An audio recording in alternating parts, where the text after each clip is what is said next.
Tonight's big story, the courtroom comes to him. The 19-year-old marathon bombing suspect is hooked to a ventilator. So federal prosecutors came to the hospital today to charge Dzhokhar Tsarnaev with crimes punishable by death. Now, as all that was happening, the people of Boston remembered those killed a week ago today.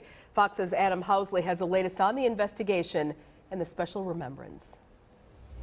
Lying in a hospital bed with multiple gunshot wounds to his throat, leg, and hand, 19-year-old Dzhokhar Tsarnaev is accused of using a weapon of mass destruction, among other charges, for his part in last week's Boston bombings.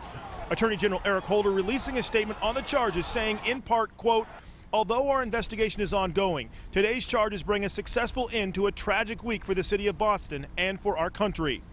The White House says Tsarnaev will not be treated as an enemy combatant in the legal process. We will prosecute this terrorist through our civilian system of justice. Under U.S. law, United States citizens cannot be tried in military commissions. Lawmakers in Washington are asking for answers from FBI intelligence after the Bureau acknowledged Russian officials called them in 2011 about 26-year-old Tamerlan's possible involvement in an underground terror groups. The FBI claims it interviewed the elder Tsarnaev but found no proof of any terrorist activity. Chairman of the Senate Intelligence Committee, Dianne Feinstein, wants to know why no action was taken after the elder Tsarnaev traveled to Russia in early 2012, spending 6 months in the region.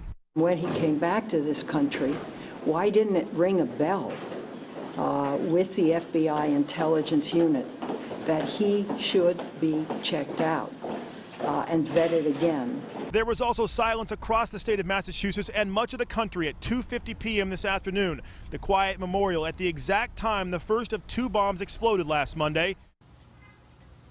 As Boston remains strong and the city continues its recovery, officials here say they hope to have the area on Boylston Street where the bombs exploded last Monday open for the public in the next 24 to 48 hours.